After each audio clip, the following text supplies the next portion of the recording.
Insight के साथ मैं हूं आमिर ज़िया। आज का दिन पाकिस्तान तहरीक इंसाफ के लिए फिर एक बड़ी आजमाइश लेकर आया। इस्लामाबाद में पीटीआई के सेक्रेटरी इत्तलात रऊफ हसन साहब को पार्टी के मरकजी सेक्रेटेरिएट से एक पुलिस छापे में गिरफ्तार कर लिया गया। पुलिस ने इल्ज़ाम लगाया कि जी यहाँ से पीटीआई का जो सोशल मीडिया विंग है वो रऊफ हसन साहब की ज़ेर निगरानी रियासत मुखालिफ प्रोपेगेंडे में मसरूफ़ था। हस्ब तवक्को पीटीआई की तरफ से इस मरकजी दफ्तर पे छापे की सख्त अल्फाज में मजम्मत की गई और कहा गया कि जी मुल्क में जंगल का कानून नाफिज है। पीटीआई के सीनियर रहनुमा तहसीर साहब ने एक्स पर अपनी पोस्ट में कहा कि कोई अगर ये समझता है कि ऐसे ओछे हथकंडों से हम दब जाएंगे तो खातिर जमा रखें, ऐसा कभी नहीं होगा। पीटीआई के एक और सीनियर रहनुमा शिबली फराज साहब ने इल्ज़ाम आयद किया कि पीटीआई ने मखसूस नशिस्तों के हवाले से जो रिकॉर्ड इलेक्शन कमीशन में जमा कराना था वो कब्जे में ले लिया गया। दूसरी तरफ हम देखते हैं कि हुकूमती जो वज़रा हैं वो पीटीआई को शरपसंद और दहशतगर्द जमात करार दे रहे हैं। पीटीआई है, आपको सियासी जमात कहलवाने का हक नहीं है, आप एक दहशतगर्द जमात हैं। अब ये बन्नू वाली साजिश आपके सामने है, केपी गवर्नमेंट इस पे जो मर्जी कहती रहे। दूसरी तरफ हम देखते हैं कि साबिक वज़ीर इत्तलात फवाद चौधरी साहब का एक्स की एक पोस्ट में कह रहा था कि जी पीटीआई क़यादत की गिरफ्तारी से मुल्क में सियासी अदम इस्तेकाम में मज़ीद इजाफा होगा।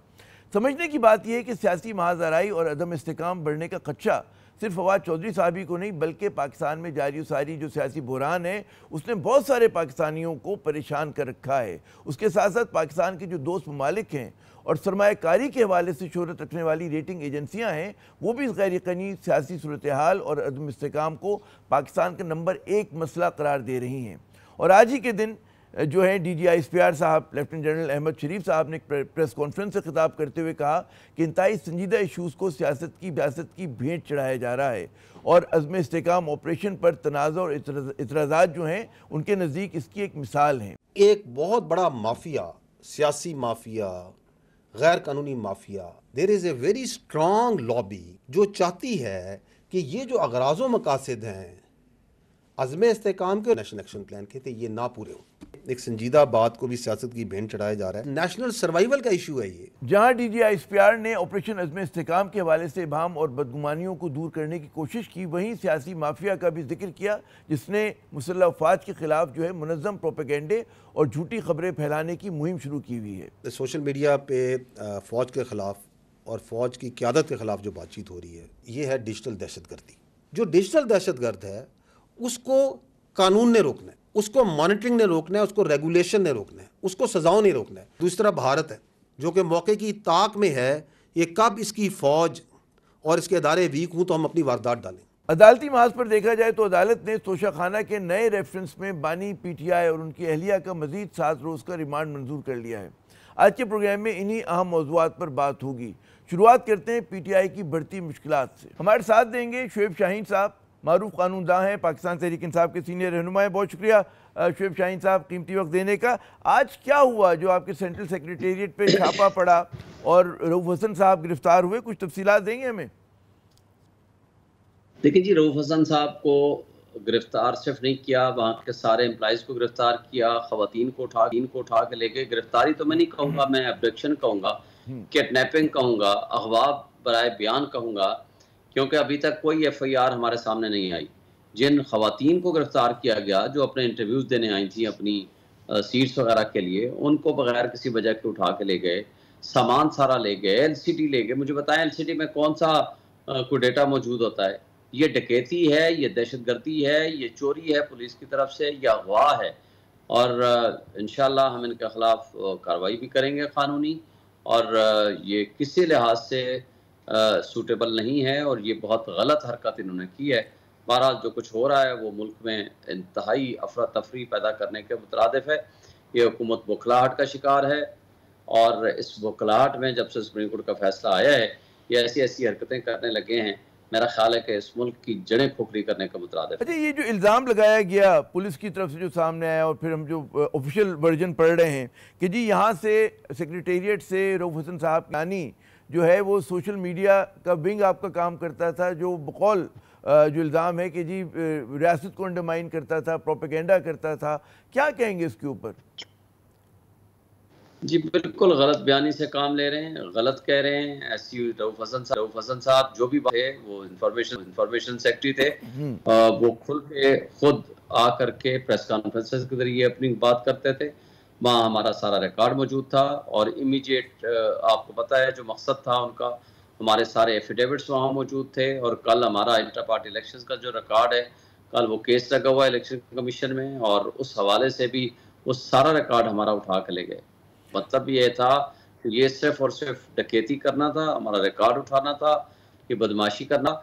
और दूसरी बात ये है कि जो एक सॉफ्ट लीडरशिप हमारी जो एक हक सच की बात करती है, इमरान खान के नजरिए के साथ खड़ी हुई है, उनके खिलाफ इस तरह की दहशत गर्दाना हरकतें किसी सूरत ना कानून में है, ना आइन में है, ना कोई वारंट ऑफ अरेस्ट। आपके लिए कानूनी जंग जो है लड़ना मुश्किल हो गया? बकौल आपके अगर रिकॉर्ड उठा के ले गए तो क्या मुश्किल हो गया अदालत में जाकर सबूत पेश करना? निकल गया आपके हाथ से?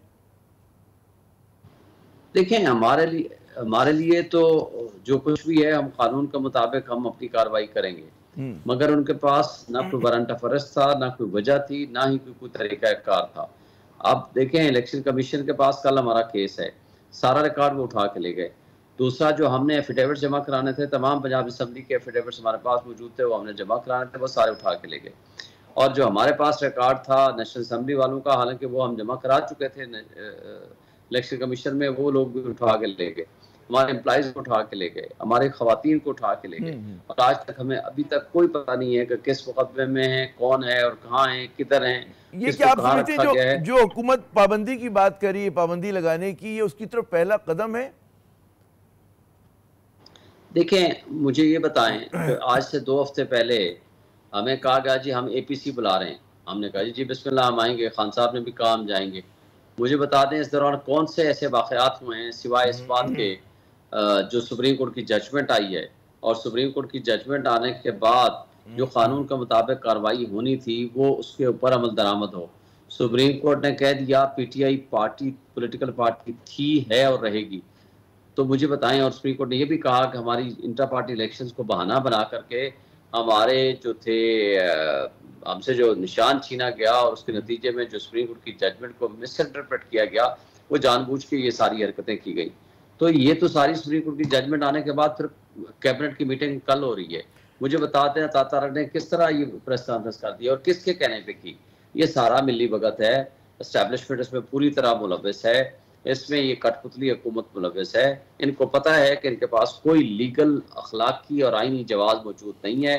ये फॉर्म 47 की पैदावार है। ये आपके तहफ़्फ़ुज़ात अपनी जगह, आपके तहफ़्फ़ुज़ात अपनी जगह, लेकिन ये जो एक नुक्ता नज़र है कि जी PTI से मुंसलिक जो अकाउंट हैं वो इस तरह की ज़बान, इस किस्म का लबो लहजा, इस किस्म के इल्ज़ामात लगाते हैं कि जो मतलब है कोई भी जो मरकज़ी धारे की सियासी जमातें नहीं लगा सकती, ना लगाने चाहिए। तो इस पर क्या कहेंगे? क्या मिसयूज़ होते हैं आपके अकाउंट?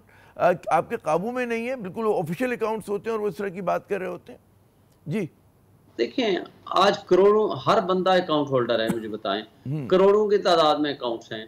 कोई आप सोशल मीडिया को आप रेगुलेट कर सकते हैं, कोई कानून के मुताबिक रेगुलेट करें। अगर कोई एक इंडिपेंडेंट अपनी ओपिनियन देता है, कोई तनकीद करता है, तो तनकीद का मतलब ये थोड़ा है कि वो दहशतगर्द हो गया।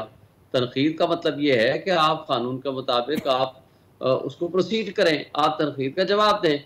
अब आप उसको उठा करके हमारे खाते में कैसे डाल सकते हैं? और दूसरी बात यह है कि हर बंदा यहाँ इंडिपेंडेंट है, उसमें सेक्रेटरीट का क्या रोल है? सेक्रेटरीट में या मुलाजिमीन है या रऊफ हसन साहब वहाँ हमारे सेक्रेटरी इत्तलात हैं, और वो हर दूसरे दिन तीसरे दिन प्रेस कॉन्फ्रेंस भी करते हैं, एलामिया भी जारी करते हैं। हमारी एक्टिविटीज़ हैं जो एक पब्लिक सेक्रेटरीट होता है, और इसकी सेक्रेटरी है किसी सबसे बड़ी पॉलिटिकल पार्टी का एक सेंट्रल सेक्रेटरीट है।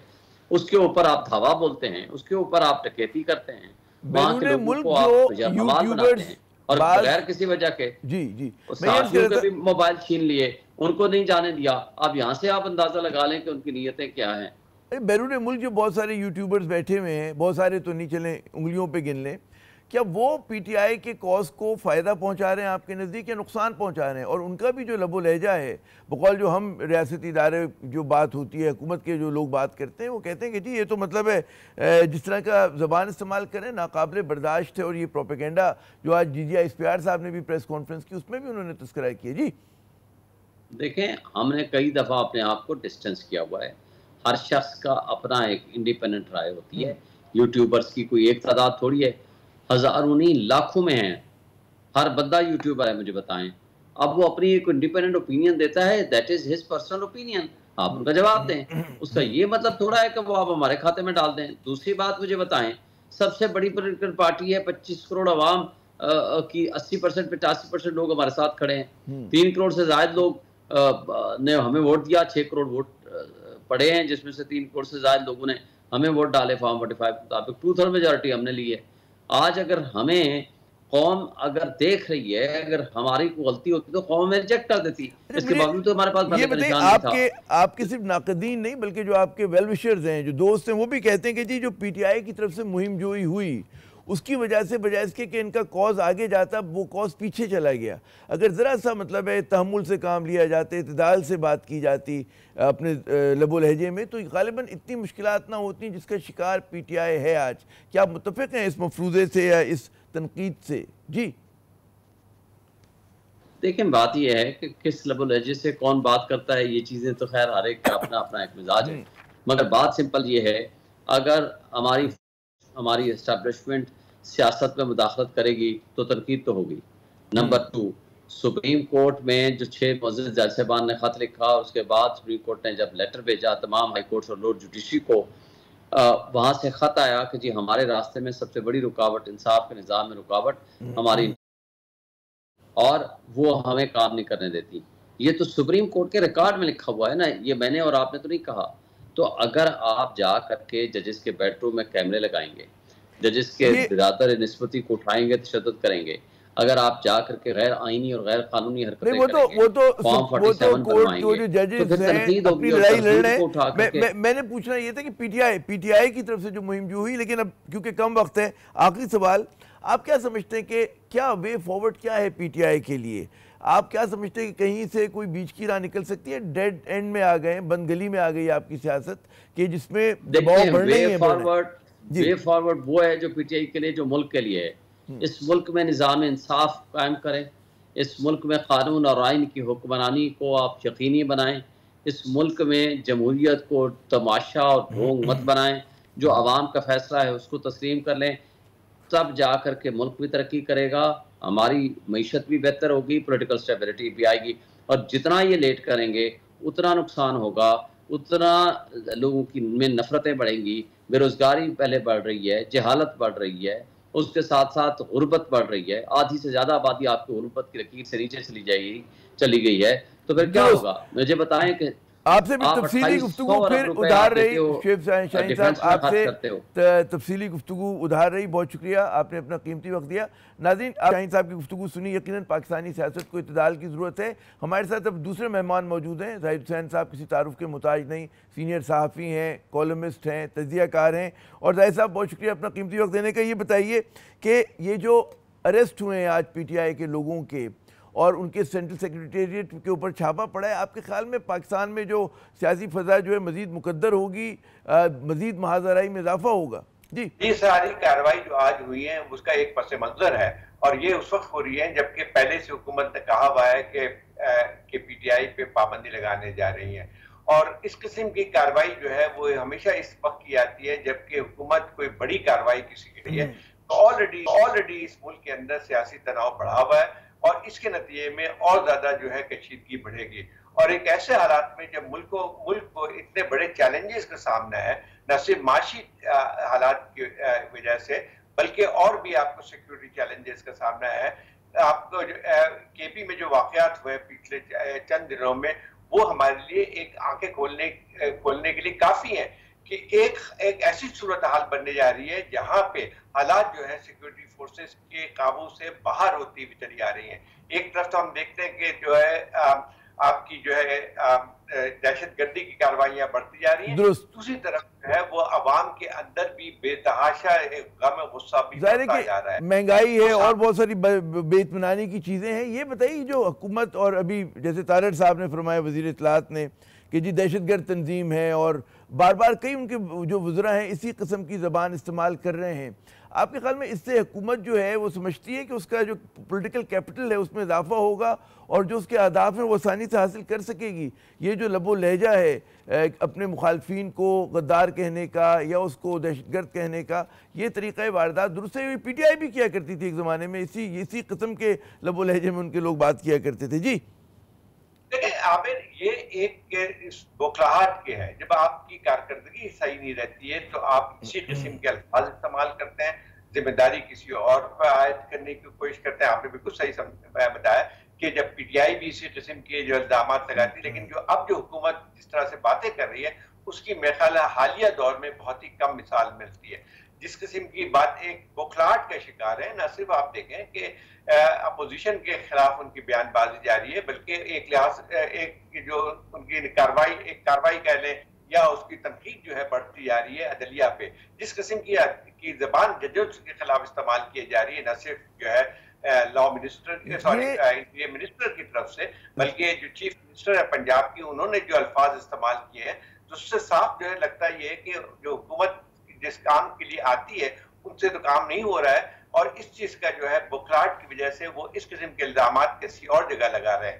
अब मसला ये आता है कि अगर आपको जजेस पे भी एतमाद नहीं है, तो फिर किस तरफ जा रहे हैं, सिस्टम पे भी एतमाद नहीं है, तो आप मुझे बताइए कि इस मुल्क में फिर निजाम किस तरह से चलता है। ये जो गिरफ्तारी हुई है आज और जो छापा पड़ा है, आप समझते हैं कि पहला कदम है पीटीआई पे पाबंदी की तरफ, या आप समझते हैं कि एक तरह की सिर्फ पोस्टरिंग है? ये मेरा ख्याल लगता यही है कि इस किस्म की कार्रवाई एक रास्ता हमवार करने की कोशिश की जा रही है। अभी उन्होंने कहा है कि सारा का सारा काम यहाँ पे चलता है, डिजिटल मीडिया को कंट्रोल किया जाता है यहाँ से। तो मेरा ख्याल ये कि एक रास्ता हमवार किया जा रहा है। इसके बाद मेरा ख्याल ये जाहिर करेंगे कि यहाँ से तमाम जो सोशल मीडिया पे जो प्रोपेगेंडा किया जा रहा है पाकिस्तानी अफवाज के खिलाफ और हुकूमत के खिलाफ, वो सारा यहीं से चलता था। आपने सवाल हमारे पास एक बनाने के लिए बनाया जाएगा कि उसको पार्टी को बैन किया जाए। अरे आखिरी के 30 सेकंड में, हालांकि सवाल मुश्किल है, वो ये कि पीटीआई के पास अब क्या ऑप्शन होंगे, क्या करे पीटीआई? देखिए पीटीआई भी जो है उन्होंने भी काफी हद तक जो हालात हैं वो भी डेड एंड पे पहुंची हुई है। एक ठीक है, कन्फ्रंटेशन की पॉलिटिक्स जो है वो आप हुकूमत का फर्ज होता है कि उसको एक तनाव को कम किया जाए, लेकिन जो है कि पीटीआई ने भी इसमें इसको कन्फ्रंटेशन को आगे बढ़ाने में अपना एक रोल अदा किया है। और अब मसला ये आता है कि इसका हल तलाश करने के लिए जरूरी है कि आप पार्लियामेंट में बैठे, आप सियासी जमातों से भी बात करें। मेरे ख्याल वो भी नजर नहीं आ रहे, तो एक डेड एंड पर आ गए। बहुत बहुत शुक्रिया ज़ाहिर हुसैन साहब, अपना कीमती वक्त दिया। नाज़रीन यहाँ पे लेते हैं वक्फा, वक्फे के बाद जब दोबारा हाजिर होंगे तो कुछ आज बात होती है DGI साहब की प्रेस कॉन्फ्रेंस पे, जो उन्होंने इबाम शकूक व शुबहात दूर किए हैं ऑपरेशन अज़्म इस्तेकाम के हवाले से, उस पर बात करते हैं।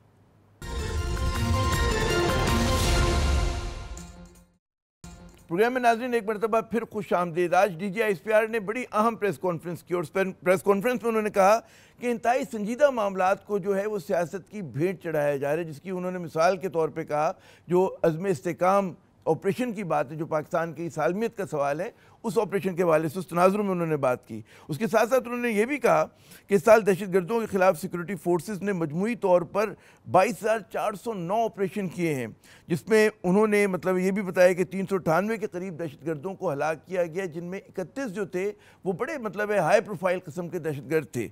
और इसी साल में पहले 7 माह में भी देखें, 7वां महीना पूरा नहीं हुआ, उसमें 137 के करीब पाक फ़ौज के अफसरान और जवान जो हैं उन्होंने जाम शहादत नोश किया है। इस मुल्क की कहते हैं अमन के लिए, सालमियत के लिए उन्होंने अपनी जानों का नजराना पेश किया है। हम आज इसी अहम मौजू पे सेगमेंट में बात करेंगे। हमारे साथ मारूफ तजज़ियाकार, दिफाई तजज़ियाकार जनाब ब्रिगेडियर हारिस नवाज़ साहब मौजूद हैं।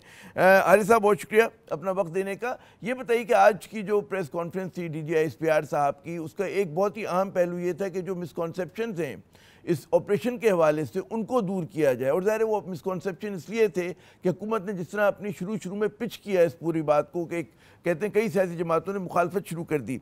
आज उन्होंने तफसीलात दी, आपके ख्याल में उसके बाद वो जो इबाम था, जो खदशात थे, वो दूर होने में कितनी मदद मिली होगी? जी आमिर, देखें आज DGI ने लेफ्टिनेंट जनरल अहमद शरीफ ने बहुत ही मुनज़्ज़म तरीके से, प्लान तरीके से अपनी ब्रीफिंग दी।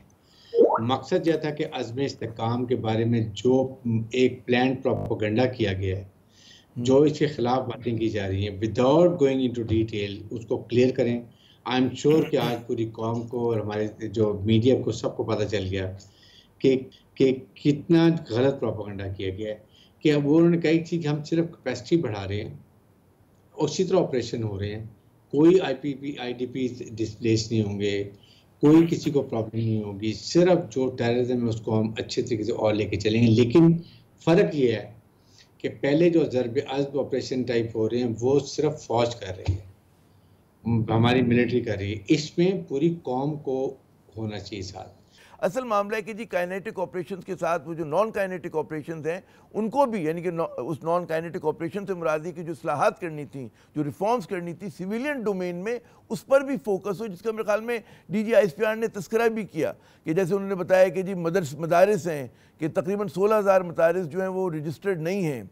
उसी तरह उन्होंने बताया कि बलूचिस्तान के अंदर जो है कितनी कम कोर्ट्स हैं दहशतगर्दी के ख़िलाफ़, KP में गिनती की 9 कोर्ट्स हैं। तो मेरे ख्याल में इन चीज़ों को इस पे ज़्यादा फोकस होगा साथ साथ, अगर लोग यही समझें इस बात को। जी देखिए, मेन इशू यही है कि जो आपके नॉन काइनेटिक ऑपरेशन वो किए ही नहीं गए हैं, ना मदरसा रिफॉर्म्स किए गए हैं, ना जुडिशल रिफॉर्म्स किए गए हैं, ना पुलिस रिफॉर्म्स किए गए हैं जो मैटर करते हैं। ये ख़ास तौर पे इसकी बात की गई है कि ये और उसके बाद जो इलीगल आपने स्पेक्ट्रम की बात की उन्होंने कि किस तरीके से पैसा इलीगल कहाँ से आ रहा है, that is being funnelled towards terrorism. ये उन मेन क्रक्स इससे ब्रीफिंग की, जिसमें उन्होंने कहा कि मदरसा, आपने खुद बता दिया कि 16,000 अनरजिस्टर्ड मदरसे हैं। मदरसा में क्या हो रहा है, कौन चला रहा है, फंडिंग जिधर से फंडिंग आ रही है उसका एजेंडा क्या है, पाकिस्तान मुखालिफ है, पाकिस्तान मुसल्लह फ़ौज मुखालिफ है, फ़ौज अवाम को खलीज दूर करने का नहीं पता। उसके बाद मेन थे कि एक फिर है जुडिशरी। आप मुझे बताइए कि जब तक जुडिशरी आपकी हुकूमत के साथ और अवाम के साथ नहीं होगी तो कैसे ये दहशतगर्दी ख़त्म होगी। दहशतगर्दी पकड़ते हैं, उनको छोड़ देते हैं। एंटी टेररिस्ट कोड बनाए गए, आपने देख लिया, बलूचिस्तान में मेरे ख्याल में 10 हैं और यहाँ KP में 14 हैं। टोटल केसेस 22,000 आप ऑपरेशन कर रहे हैं। KP में 13 और बलूचिस्तान में 9। तो ये इनकी कैपेसिटी तो आप जब भी बढ़ाएंगे, डिसाइड हुआ था कि इनको आप ट्रेन करेंगे। पहले 3 से मिलिट्री कोर्ट्स रहेंगे, फिर मिलिट्री कोर्ट्स की जगह anti terrorist court, special terrorist court आ जाएंगे।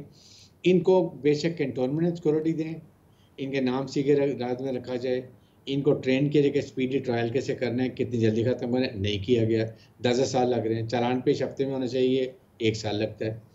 ये जब तक साथ नहीं होंगे। और उसके बाद इलीगल फंडिंग, जो इलीगल स्पेक्ट्रम की बात करते हैं, पैसा इलीगल आ रहा है बैंकों के थ्रू, बेनामी प्रॉपर्टी, बेनामी अकाउंट्स, फिर उसके बाद स्मगलिंग, नारकोटिक्स, गाड़ियों की पेचीदा लड़ाई है जिसको लड़ने के लिए दबा के आ रही है, वो पैसा आ रहा है। जब ये कर रहे थे कि पेचीदा लड़ाई है, कैसे रखेंगे जी, इसी के लिए करेंगे, पूरी कौम को इकट्ठा करने इसके लिए पेचीदा लड़ाई है कि जिसको लड़ने के लिए जाहिर है कि फ़ौज के साथ साथ जो सिविलियन इदारे हैं, और जाहिर है उसके पीछे फिर मीडिया आ जाता है, अवाम आ जाती है, सिविल सोसाइटी आती है, सबकी मदद की ज़रूरत है। आज ये अहमद शरीफ साहब ने एक बड़ी अच्छी टर्म या दिलचस्प टर्म इस्तेमाल की, पॉलिटिकल माफिया। किस तरह से आप इसकी तशरीह करेंगे? देखें, ये पॉलिटिकल माफिया वो है जो अपने आप को इलीगल बेनिफिट ले रहे हैं। मिसाल के तौर पर पैसा आ रहा है, इनको इलीगल पैसा जा रहा है, मदरसों के जो पैसा जा रहा है इलीगल जा रहा है, बेनामी अकाउंट्स बने हुए जो पैसा इलीगल ट्रांसफर में जा रहा है। फिर जो स्मगलिंग होती है अफगानिस्तान के थ्रू, आपके सामने से नारकोटिक्स आती है, उसके बाद वहाँ से आपके पास सिगरेट अरबों के पैसे का आता है, इसी तरीके से बाकी चीज़ें गुड्स आती हैं। ये पैसा जो ये सारी ये लोगों के पास जाता है, डिवाइड हो जाता है, और ये मिल बांट के बंदर बांट कर रहे हैं। This who has to stop it? Government of Pakistan. Pakistan जैली अदारे जिसमें FBR भी है, कस्टम भी है, स्टेट बैंक ऑफ पाकिस्तान भी है, आपके एक्साइज एंड टैक्सेशन है, गाड़ियाँ जो आ रही हैं, ये किसने करना है? उसके बाद इलीगल एंट्रिंग ऑफ उनके जो हैं, आप देखें सेंट्रल एशिया में मिसाल दी, ईरान में सब पासपोर्ट पे जाते हैं, वहाँ से सिर्फ पाकिस्तान मुल्क है, यहाँ पे एक ID कार्ड दिखाओ और आ जाओ। इसके अंदर कितने लोग आ रहे हैं? फिर अफगान रिफ्यूजीज को हमें जो 1 साल हमने एक्सटेंड कर दिया, आई स्टिल फील इनको वापस करें। This is the most breeding place. और जब ये वापस करेंगे, ईरान तालिबान खुद ब खुद वहाँ से ये इन्फिल्ट्रेशन बंद कर देंगे। ये दे कांट अफोर्ड, ये जितना इकोनॉमिक उनको क्रंच मिलेगा, इनके यहाँ से लॉजिस्टिक्स को हम बंद कर दें। We have to as a nation not decide हमने दहशतगर्दी खत्म करनी है या मुल्क को और ज्यादा हिसाब में। आपको याद होगा कि जनरल राहिल शरीफ साहब के ज़माने में भी इसी तरह की एक टर्म उन्होंने इस्तेमाल की थी कि जो nexus between crime and politics, और मेरे ख्याल में ये हमारे इदारों को ज़माने से, बल्कि बहुत अरसे से तकलीफ़ है कि हमारे यहाँ criminalisation of politics and politicisation of crime, ये एक बहुत बड़ा मसला पाकिस्तान में आज का नहीं है, कई बरस पुराना है, दिहाइयों पुराना है। अच्छा, यहाँ पर एक और जो इशू है कि ज़ाहिर है कि अगर आपको ज़्यादा, हमारे यहाँ दहशतगर्दी के शिकार 2 सूबे ज़्यादा हैं, खैबर पख्तूनख्वा है, बलूचिस्तान है, और वहाँ पर किसी भी किस्म की लड़ाई लड़ने के लिए ताउन की ज़रूरत होगी। वहाँ की जो मकामी सियासी क़यादत है, वहाँ की जमातों की, अवामी नेशनल पार्टी हो गई, PTI वहाँ जीती हुई है, JUIF है, उसके लिए आपके ख्याल में क्या हुकूमती सतह पे एतमाद में लेने की ज़रूरत है कि उनको बताया जाए, जैसे आज भी शिकायत कर रहे थे PTI के रहनुमा कि हमें कोई ब्रीफिंग नहीं दी गई, जिस तरह माजी में हुआ था, यही हुआ करता था कि एतमाद में लिया जाता था और फिर ऑपरेशन का ऐलान होता था। यहाँ पर पहले ऐलान हो गया और एतमाद में अब लेने की बात हो रही है, अब तक नहीं लिया गया। जी, कहीं ना कहीं इशू ये है कि ANP, PTI, Maulana Fazal, they are the main political parties. They should be the most happiest parties कि यहाँ पर ऑपरेशन हो रहा है, इसको और कैपेसिटी बढ़ा के मोमेंटम दिया जाए, पूरी कौम सपोर्ट करी। सबसे ज़्यादा हमारे लोग जो पश्तून शहीद हो रहे हैं, बलोच शहीद हो रहे हैं, मुसल्लह फौज हो रही है और सिविल फोर्स हो रही है। So they have to be together. इसके लिए बेशक अभी भी हुकूमत का काम है कि प्रोविंशियल गवर्नमेंट को ब्रीफ करें, बताएं कि क्या ये ऑपरेशन है। अभी आज मेरे ख्याल में अगर सेंस है तो हर एक को क्लियर हो जाना चाहिए कि आज DGISP ने जिस मुफस्सल तरीके से एक एक चीज़ खद्दोखाल, आगे डिस्प्लेसमेंट नहीं होना, बहुत सारी चीज़ों के इबाम दूर कर दिया। अच्छा, वक्त कम है, मेरा आखिरी सवाल कि सोशल मीडिया पे बड़ा फोकस था कि उसको इस्तेमाल किया जा रहा है अंडरमाइन करने के लिए, पाकिस्तान के रियासती इदारों को रियासत के ख़िलाफ़ प्रोपेगेंडे के लिए और यहाँ पे बड़ा एक बारीक सी लाइन होती है कि ज़ाहिर ख्याल पे ज़ाहिर कि वो जो है आज़ादी, हमारे आइन उसकी इजाज़त देते हैं, और साथ साथ जो है इस तरह के लाइबल डिफेमेशन या इस प्रोपेगेंडे को रोकना, क्या सूरत होगी, किस तरह से ये जो एक हाई वायर एक्ट होगा, बैलेंसिंग एक्ट होगा, उसको अदा करना पड़ेगा, मुकम्मल करना पड़ेगा। जी, इज़हारे राय को कोई नहीं रोक सकता, ठीक है, लेकिन पॉजिटिव सियासी इकोनॉमी आपने हेल्थ करें। Don't create division between military and Awam, this is not acceptable. ये मुल्क को दिमक की तरह खा रहा है और इसको किसी हालत में ना मज और ना पूरी कौम को इजाज़त देनी चाहिए। ये तो एक पहली बात है। इसके लिए मजलिस क्या चाहिए, पॉलिटिकल पार्टीज को अपने कारकुनों को पकड़ें, उनके पूछें, stop them doing all this. उसके भी जो ट्रेलिंग कर रहे हैं उनको चेक करें, साइबर क्राइम वाले, और आप एक alternative counter social media team बनाएं। हुकूमत को चाहिए जो टैलेंटेड लड़के हों वो इसको काउंटर प्रोपेगेंडे को बताएं, लगे वो बैक में जाए, बैकफुट में जाए, लोग इसको एक्सेप्ट करें। साथ ही साथ सबसे ज़्यादा उस वक्त पॉसिबल होती है ये जो सोशल मीडिया इफेक्टिव जब आवाम में गुर्बत हो, आवाम की महंगाई हो, आवाम को परेशानी हो, आवाम के अपना रोजगार ना चल रहा हो, they fall prey to these things. बहुत शुक्रिया, आपने बड़ा, हारिस नवाज साहब, आपने बड़ा अहम नुक्ता उठाया कि सबसे बड़ा मसला ये होता है प्रोपेगेंडे में वो लोग शिकार होते हैं कि जो मसाइल के शिकार होते हैं, तो हुकूमत को उन मसाइल की तरफ भी तवज्जो देनी होगी और जो हक़ायक़ हैं लोगों की नज़रों में वो भी मजबूती से पेश करने होंगे। मतलब है कि आपके पास अगर सच है और हक़ायक़ हैं तो फिर आपको किसी चीज़ से डरने की ज़रूरत। यहाँ पे नाज़रीन हम लेते हैं एक वक्फ़ा, वक्फ़े के बाद जब दोबारा हाजिर होंगे तो कुछ बात होगी सूबा खैबर पख्तूनख्वा की। सुनने में यार है कि वहाँ की हुकूमत अच्छी खासी मुश्किलात का शिकार है। क्या मुश्किलात हैं हम जानेंगे अपनी आज न्यूज़ की ब्यूरो चीफ फरजाना अली साहिबा से।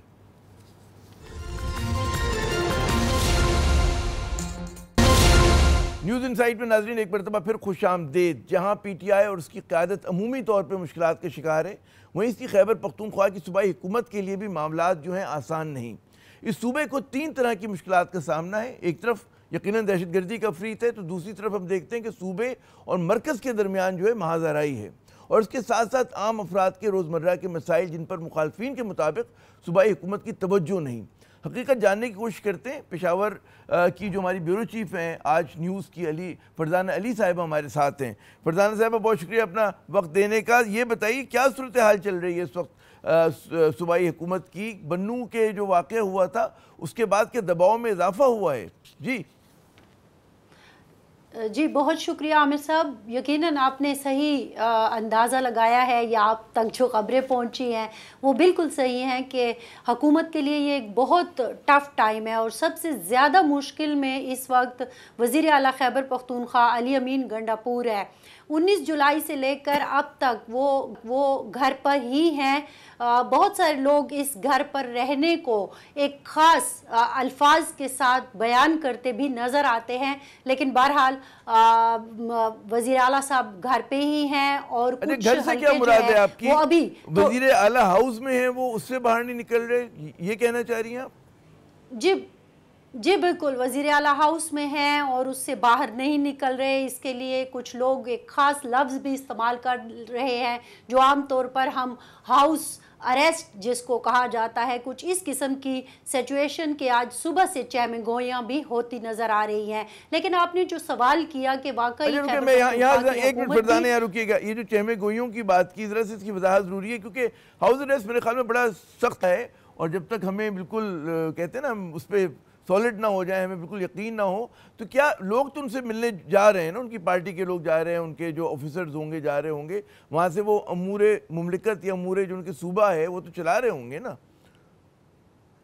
जी बिल्कुल, वो चला रहे थे और रात तक हमारे पास यही इतलात भी थी कि आज सुबह एक बनू का जिरगा भी 40 रुकनी उनके पास आएगा, लेकिन अभी तक जो है वो चीज़ भी होती नज़र नहीं आई जब हमारी बात हो रही है। जबकि दूसरी तरफ एक और सिचुएशन भी नज़र आ रही है। मैं आपसे यही कह रही हूँ कि जब मैं आपसे बात कर रही हूँ तो अजीब किस्म की चहमगोइयाँ जो हैं वो इस वक्त पेशावर में हैं। मैं इसीलिए कह रही थी कि मैं हाउस अरेस्ट का लफ्ज़ इस्तेमाल नहीं करना चाहती थी, लेकिन बहरहाल वो घर पे हैं, बहुत मुश्किल में हैं। अगर कल रात की आप उनकी वीडियो सुने, जो वीडियो पैगाम उन्होंने अपने लोगों तक, कारकुनों तक और आवाम तक पहुंचाया है, उससे भी उनकी वो परेशानी जो है वो सामने नजर आई है। अब मुश्किल क्या है? मुश्किल ये है नू में जो कुछ हुआ 19 जुलाई को, वो एक इंतहाई आप कहें कि अफसोसनाक वाकया तो था ही, लेकिन खैबर पख्तूनख्वा की हुकूमत के लिए बहुत मुश्किल इसलिए था कि उनको अब समझ नहीं आ रही थी कि वो खड़े किसके साथ हों, क्योंकि जो लोग सड़कों पर थे वो अगरचे सिर्फ पाकिस्तान तहरीक इंसाफ के तो नहीं थे, वो मुख्तलिफ सियासी पार्टियों के, ताजिर बिरादरी, बनू की आम आवाम, ये सारे लोग थे। लेकिन जो रैली ख़त्म होने के बाद एक नाखुशगवार वाकया हुआ जिसमें एक शख्स जाँ बहक और 25 जख्मी भी हुए, उसमें हम देखते हैं कि उसके बाद खैबर पख्तूनख्वा की हुकूमत पर बहुत ज़्यादा प्रेशर आया कि वो कोई इंतहाई इकदाम उठाए, और वो कारकुनों की तरफ से प्रेशर है। अब जब से वज़ीर आला साहब ने चीफ एग्जीक्यूटिव की गद्दी संभाली है, तब से लेकर अब तक उनके ऊपर जो कारकुनों का और पार्टी का एक प्रेशर है, उसकी वजह से उनके लिए बहुत मुश्किल हो जाता है बाज़ औक़ात। और यही हमने देखा कि 19 जुलाई के बाद भी हमें मुश्किल नज़र आ रही है। और फिर आमिर साहब, आप खुद एक बाखबर सहाफ़ी हैं, आपको पता होगा कि पाकिस्तान तहरीक इंसाफ में इस वक्त जो एक टूट फूट का अमल जारी है और लोग जो है वो उनको समझ नहीं आ रही है कि उनकी जो हुकूमत, मतलब जिनके हाथों में इख्तियार है, वो क्या कर रहे हैं। और ख़ास तौर पर सारी तनकीद खैबर पख्तूनख्वा की हुकूमत पर ही हो रही है कि वो क्यों अमली तौर पर बानी चेयरमैन साहब की जो रिहाई है उसके लिए इकदाम क्यों नहीं उठाते। तो ये सारा प्रेशर और फिर 19 जुलाई का प्रेशर, चीज़ें जो हैं वो कल रात से बहुत आप कहें कि इस नहज पर चली गई हैं कि जो मैं आपसे पहले अर्ज कर चुकी हूँ कि आज अभी भी मेरे पास खबरें कुछ ऐसी आ रही हैं जिनकी जाहिर है वजाहत बहुत ज़रूरी है ऑफिशियल ज़राए से, लेकिन वो फ़िलहाल खामोश है। मेरे ख्याल में आपने फरजाना बड़ी खूबी से जो मंजर कशी कर दी है कि सूबे की, पेशावर की क्या सूरत हाल है। बहुत शुक्रिया कि आपने अपना कीमती वक्त दिया। इंशाल्लाह आइंदा भी हम आपको ज़हमत दें। नाज़रीन, यकीनन बहुत बड़ा इम्तहान है सूबाई हुकूमत के लिए, KP की। जैसे बताया हमारी ब्यूरो चीफ साहिबा ने कि जी वज़ीर आला साहब के लिए बहुत बड़ा इम्तहान है। एक तरफ कारकुनों का दबाव है तो दूसरी तरफ से मरकज़ी हुकूमत का दबाव है, और इस दबाव से निकलना कैसे है, कैसे मतलब है मामलात को चलाते रहना है, ये उनका असल इम्तहान है। आमिर ज़ैद को अगले प्रोग्राम तक के लिए इजाज़त दीजिएगा। खुदा हाफिज़।